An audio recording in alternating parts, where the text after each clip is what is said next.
Hey everyone, it's Connor from Koyfin. Today we're unveiling a highly requested feature, which is support for short and leveraged exposure in our model portfolios.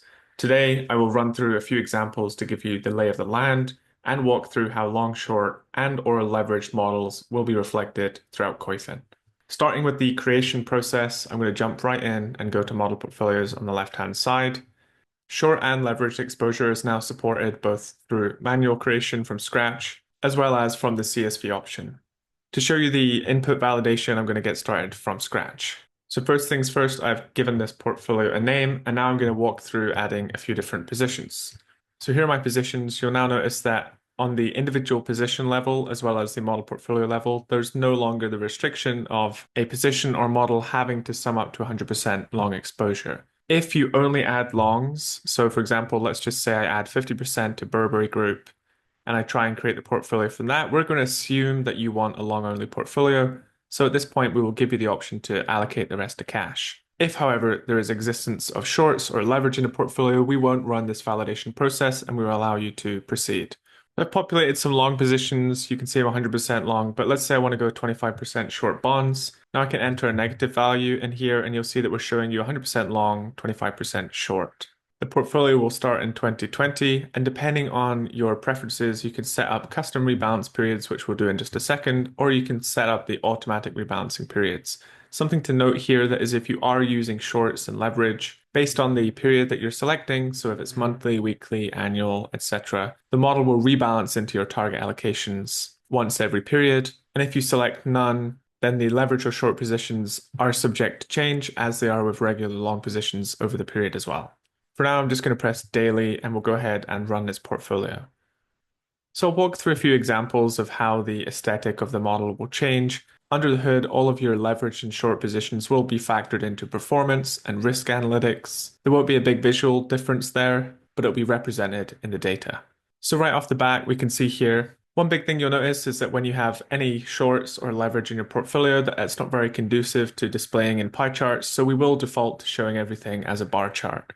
You'll also notice the presence of this little S icon, which allows you to more readily identify your short positions. In the asset allocation chart, we're showing you the net weight of all of your positions. So we can see we've got 100% long equity and we've got 25% short fixed income with a little bit of cash from that BND bond ETF as well. And if I go to my holdings, we now display those as a net weight on the long and the short side as well. In the equity style box, obviously this doesn't factor in fixed income exposure, so you can see the breakdown of styles similar to what it would look like in a long portfolio. Just for the sake of demonstration, I'm going to edit the portfolio's allocations starting in 2025 to show you how we break down things like equity sectors. So we've got Bank of America here 100% long, and we've got CVS 50% short. So that's financials, and we've got healthcare there as well. So now I'm going to run that portfolio, and you'll see that the style box has changed as well. With exhibits that show you the exposure relative to a smaller piece of the portfolio, such as the style box, which focuses on the equity branch of the portfolio and fixed income.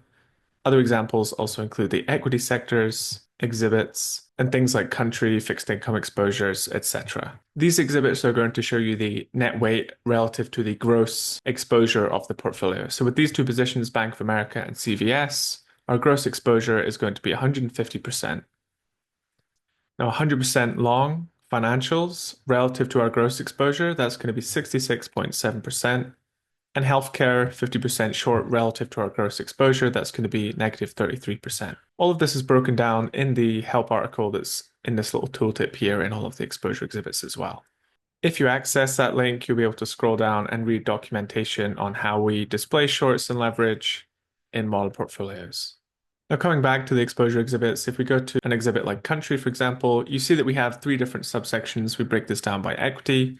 Obviously, these two stocks are 100% allocated to the US. If I go to fixed income, it's relative to fixed income, which we have no exposure to. And if I go to all, you'll see that this now shows you the net value of the entire portfolio and not just the equity subsection. So we can see that our net exposure here to the US is actually 50%. Now, if I go back to my portfolio editor for a second and just get rid of this allocation that we created here and just run the portfolio, I alluded to it earlier, but we now have a new long-short exposure exhibit, and this is going to break down the gross, the long, the short, and the net exposures in your portfolio. All of this data will naturally flow through to the reports. So what I'm going to do is press create report. We'll get started from scratch here. And we'll just fly through to the exhibits. You'll see that it's reflected in the performance. We now display both your top, long, and short positions in the portfolio. We break down the positive and negative values in things like asset allocation as well. You'll see these little S icons reflected in all of the underlying holdings of the funds that you own, as well as the positions you own directly in the portfolio. So you'll see that by virtue of being short BND, the bond index, we're also short a bunch of treasuries and other items. You'll also see this reflected in all of the other exhibits as well. This dynamically changes whether you have a long only, a long short, a short only, or a levered portfolio. Speaking of levered portfolios, I'll now walk through a quick example of creating a levered portfolio. I have a few examples here I want to show you at the end as well, but the process would be very similar where you go to add new, get started from scratch. And if I wanted to have Apple in there, you'll see that you can now add 150% long Apple if you like. And the process is largely similar. What I want to show you now is something to bear in mind when you're creating long and short. Technically, the equity value of the model can go to zero. Some software will allow the portfolio to continue even after it's technically bankrupted itself. The performance and risk metrics can become quite odd. Following on from that point, what we do at Koyfin is we technically bankrupt the portfolio. So this is a 3 times levered NVIDIA ETF. We can see that it started in 2017. We had 300% exposure. We had no rebalancing set. This portfolio would have died at some point because it was too heavily levered when NVIDIA had some drawdowns. So if we look at the exposure exhibits, you'll see the first thing, there's no exposure. Technically, you don't own anything. This model went out of business in 2018, as you can see from this note up here. If we go to the performance chart, you'll see that the performance suddenly ends in 2018, which is basically when the equity value of the portfolio went to zero. This can happen with long, short, short only, and levered portfolios. So just bear in mind the starting date when you're creating model portfolios. And lastly, just to visualize the impact of the leverage portfolios, what I'm going to do here is pull up a chart, and you can see that I have a regular NVIDIA position, which is unlevered, so 100% long NVIDIA. This is the orange line starting in 2018.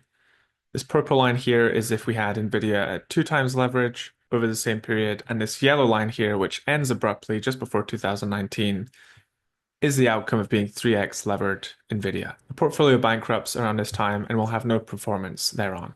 That just about does it for today's video. I wanted to demonstrate how you can construct these long, short, and levered portfolios and how the analytical exhibits will change when you have those types of models in the Koyfin system. I'll share a link to the documentation that we have in the YouTube video as well. And as always, you can drop a comment in the comment section below. Our help desk is help@koyfin.com. We are at Koyfin Charts across all of our socials. Until next time, thank you.